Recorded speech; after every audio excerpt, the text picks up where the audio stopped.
Hey, it's Steve here. I just thought I'd make a quick video of a artificial grass installation that we're finishing up in Woodside.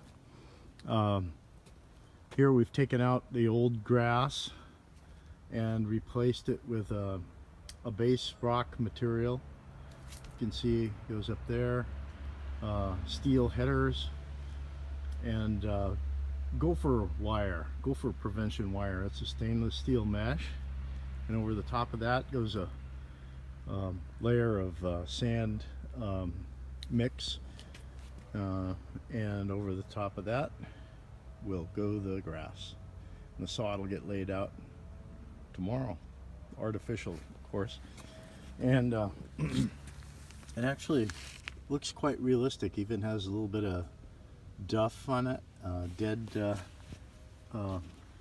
looking material, and it's not a stain. It's actually looks like that. So, right here side by side is some Nomo grass. You can see the color is pretty darn close.